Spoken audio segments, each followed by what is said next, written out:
My name is Chuck. I'm 76. I live in a small house on the outskirts of a town where everything seems frozen in time.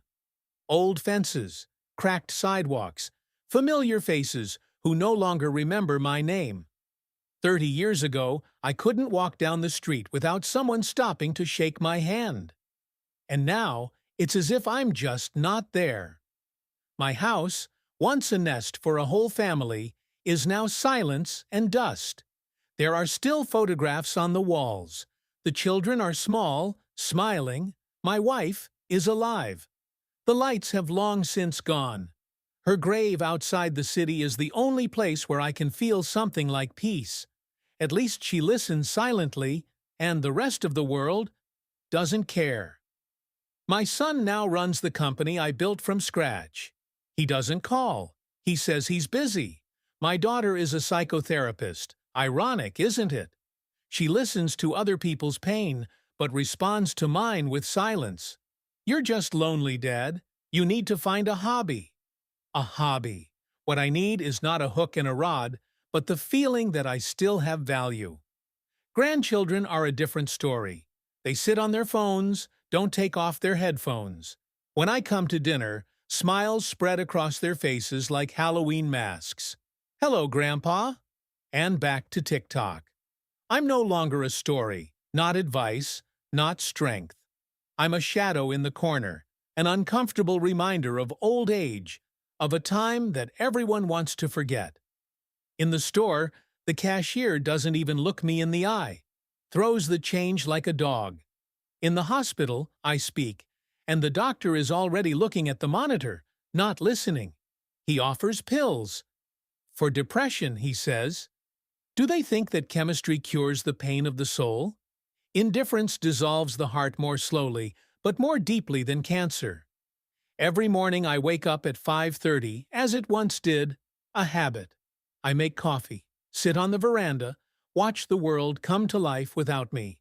Leaves fall, birds fly, and I stay. I wait. I don't know what. Death? But I'm already half dead. I feel something rotting inside me. Not my body, but faith. Faith that someone else sees me. In the evenings I write in my diary. Small, black, with a soft cover. Everything in it is something you can't say out loud. I used to keep records of partners, deals, negotiations. And now, who forgot me? Who betrayed me? Who walked past without looking? I record everything. I don't complain. I count. In the hallway on the floor, an old crack. It widens every month. Like me. A little more, and I'll crack. For now, I'm silent. I look. I remember. I used to be a lion. Now he is driven away, gray and silent. But even an old lion does not forget who bit him. I once managed people who now don't even greet each other. I once signed agreements that determined the fate of entire companies.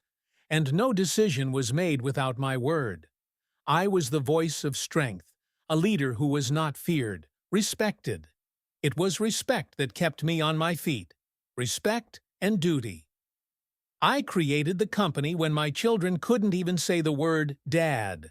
I sold equipment, loaded trucks, sat in freezers, counted every penny. I didn't take a vacation for 7 years. Sometimes I wouldn't see my family for weeks, but I knew what it was all for. I was building a future for them, not for myself. I remember holding my first check with 6 zeros, not out of pride, out of relief. I was finally able to buy my daughter a piano and my son his first computer. They hugged me sincerely then. I remember those hugs better than any millions. But sincerity, as it turned out, has an expiration date. I went through alcohol. Yes, there were moments when holding on became unbearable. When my wife lost her child. When the bank ate up a third of its business due to the crisis. I got drunk, not for long, but I got out, alone, without rehabilitation and regret. I just got up and went to work. Because I had to. I wasn't perfect. I broke down, shouted, pressured, controlled, but I always kept my word. If I promised, I kept it. If I defended, then to the last. I was a wall, and now this wall is cracked and covered with graffiti of indifference. I often dream of those years. The dreams are vivid, rich. How I conduct negotiations, how I hang up the phone and hear, "You are a machine, Chuck." How they greet me in the hall standing. How my son tells his friends, "This is my dad, he built all this." And then I wake up and hear silence. My grandson's headphones in the next room. A TV talking to itself. The wind outside the window. And that's it. I gave everything, not just money. My strength, my health, my years.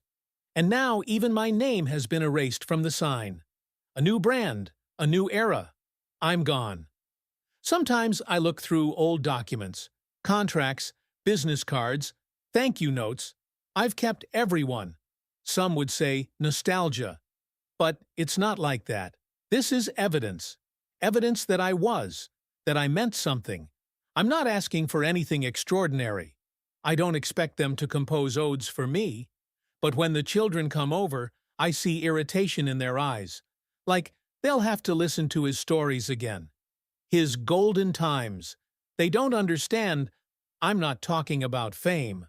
I'm talking about the pain I went through and the strength that helped me survive. But they don't listen. Once my voice was heard at meetings, but now it can't be heard even in the living room of my own house. They interrupt me. They wave me away. My granddaughter once said, "Grandpa, this is no longer relevant." Relevant. Interesting. Everyone is looking for relevant. And I'm looking for memory? Do you remember when you and I, son, launched the first line? You held the cable, I screwed on the transformer. We were in the middle of a blackout, but happy. And now you just throw me the utility bill and tell me that it's time to move on. I've been moving all my life, and now I'm standing. I'm standing among the extinguished lights, and I don't recognize myself. Sometimes it seems that I'm gone, that I'm just a memory of myself. But memories are a dangerous thing. They don't let me forget. They burn in my chest, rekindling what I thought was extinguished. Maybe I'm still here for a reason. Pain no longer breaks me. Emptiness breaks me. Not being seen is scarier than being hated. When I enter my house, I hear music in the hallway. Loud, strange. My grandson is playing some online games, shouting into the microphone. I stand with the packages. He doesn't come out. He doesn't ask if I need help. I go to the kitchen alone. My back hurts. And when he finally passes by, he throws, "And why did you buy something again? Everything is here anyway." His face is young, calm. But in his eyes, there is disgust. Not anger, not hatred. Just contempt. Like the unpleasant smell in the room. And I catch myself thinking, I, Chuck, am afraid of my own grandson. Not physically. And I'm afraid to touch that wall he built between us. She is deaf. My daughter didn't call me on my birthday.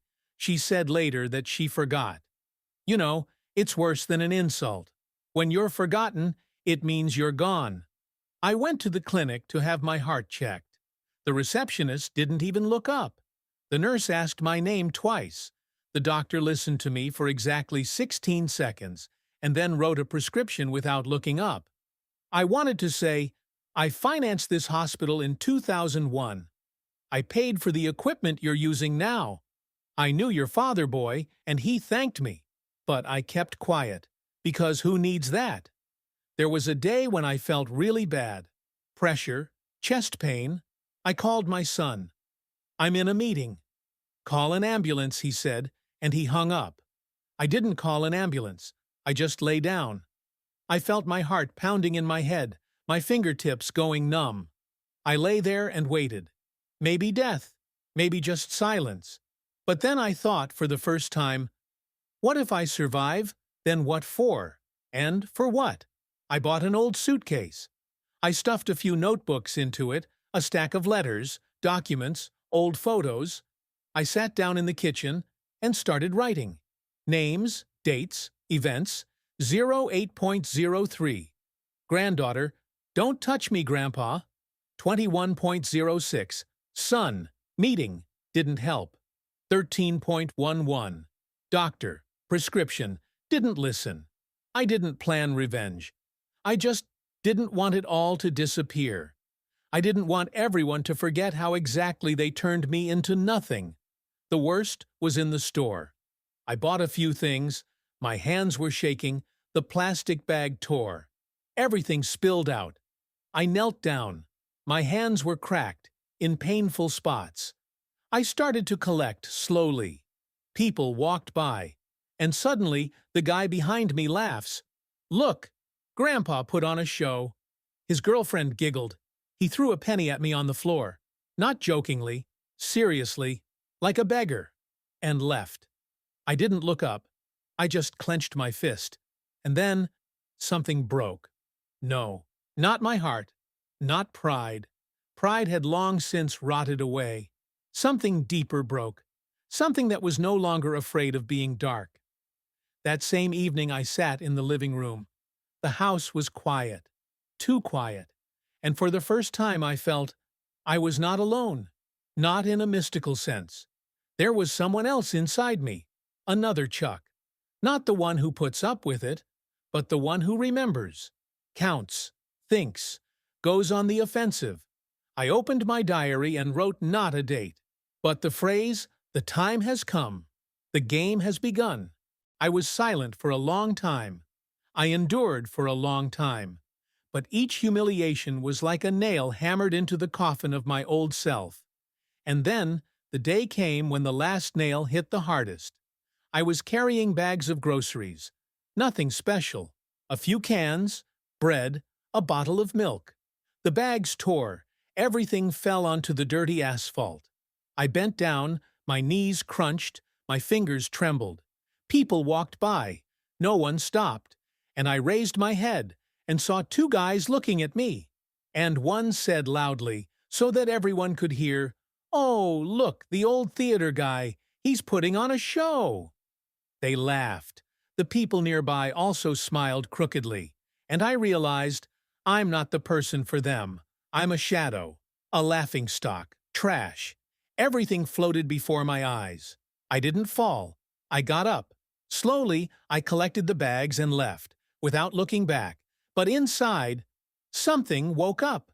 Something old, dark, not new. I've always had it. The ability to count. The ability to wait. The ability to punish.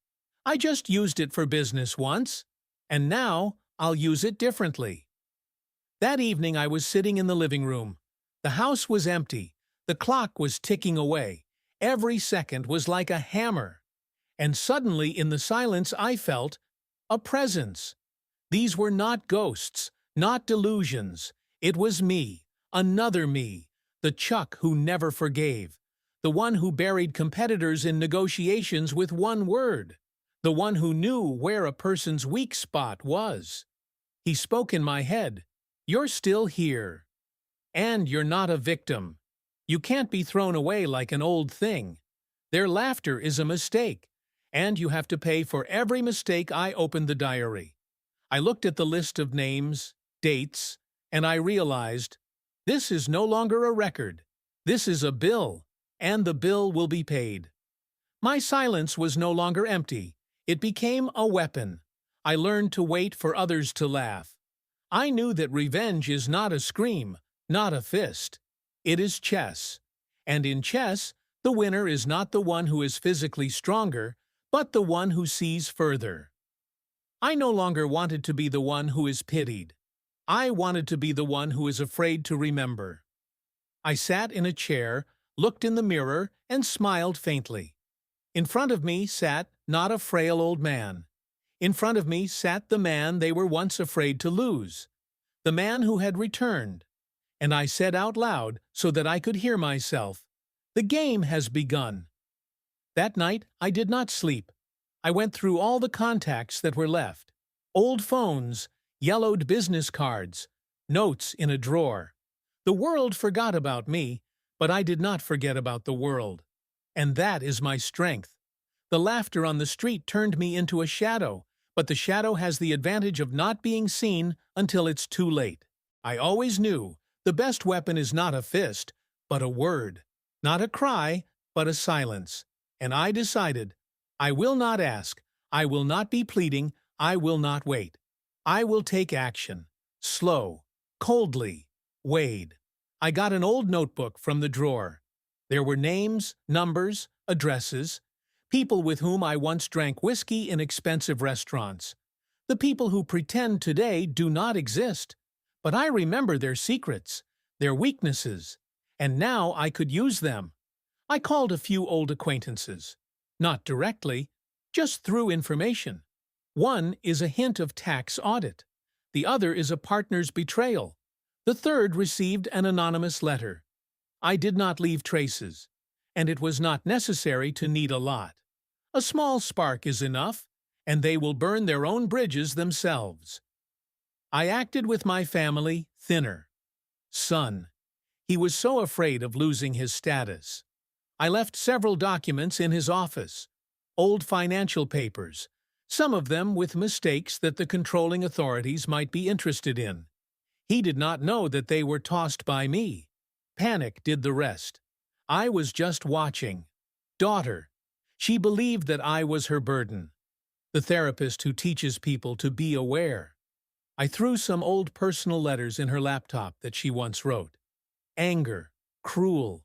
She didn't even remember that she was writing. And now they were lying on the desktop, where any client could accidentally see them. She trembled with fear. And for the first time in years, she came to me, looking for supports. Grandchildren. I did not raise my hand with them, and did not raise my voice. I just started playing, innocently. They lived on parents' money. I slightly shifted the boundaries. I summarized them that their parents wanted to cut their costs, and he watched as they began to quarrel. For the first time, they realized that a grandfather is not just a shadow in a chair. He knows, he sees, and he can. Every one of my steps looked like a coincidence. No one could point to me, but the consequences were inevitable. The house where I was an unwanted guest turned into a conflict arena. Their masks fell one by one. I sat in my chair and listened to my daughter shouted at her son in the next room, as grandchildren offended their parents, and for the first time in years, I smiled. Not with joy, and from the feeling of control, but I did not seek to destroy them. I wanted them to see, to make everyone feel the cold of the indifference they once poured into me. And then I began to act even deeper. I started to leave invisible traces. In the book of a daughter, bookmarking with the signature of the mother, "You were always too cruel." In your grandson's phone, a message from an unknown number. Your grandfather knows who you really are. In the son of a son, a letter with a single sentence, "Debts always find the owner." I didn't lie, I just lifted the mirror. And they looked and did not recognize themselves. Now they came to me, first with claims, then with questions, and I was just silent. And it's silence, boo. They thought I had disappeared, that I had broken, that old age was a sentence. They looked right through me as if I were already in the ground. But I regained my right to be, and I did it the best I could. Quietly, sensibly, without unnecessary words. I didn't scream, I didn't beg, I didn't punch. I just waited. And when the time came, I put a mirror in front of each of them. Let them see who they had become. Let them feel how painful it is when they can't hear you. Let them taste the taste of indifference. And you know what? They changed. Not immediately, not completely, but they no longer allow themselves to despise me. Now, when I enter the room, my grandson looks up. My daughter speaks more softly. My son tries to listen. They don't know what else I'm capable of. And this is their greatest lesson. Society has also begun to look at me differently. Neighbors who used to pass by now greet me. The doctor who didn't listen now holds his gaze longer. They feel that there is power in an old person, and this power is in memory. I have not become a saint. I do not seek gratitude. My revenge is not about destruction. It is about justice. I did not want to burn their lives. I wanted them to understand. Even a shadow has a voice, and this voice can be louder than their screams. I have learned to live without requests. I have learned to look them in the eye and be silent. And this silence weighs more than any words. In the evenings I write in my diary again. But now the entries are different. Not just names and dates, but thoughts, conclusions. Today I wrote the last sentence. It will be my testament. Old age is not the end. It is another form of power. And the one whom everyone considers forgotten can always become the one who reminds. Without a cry, without blood, just a shadow that makes the world bow its head. I closed the diary. I smiled. I didn't get my youth back, but I got my dignity back, and that's enough. Subscribe and like. And tell your friends about this video.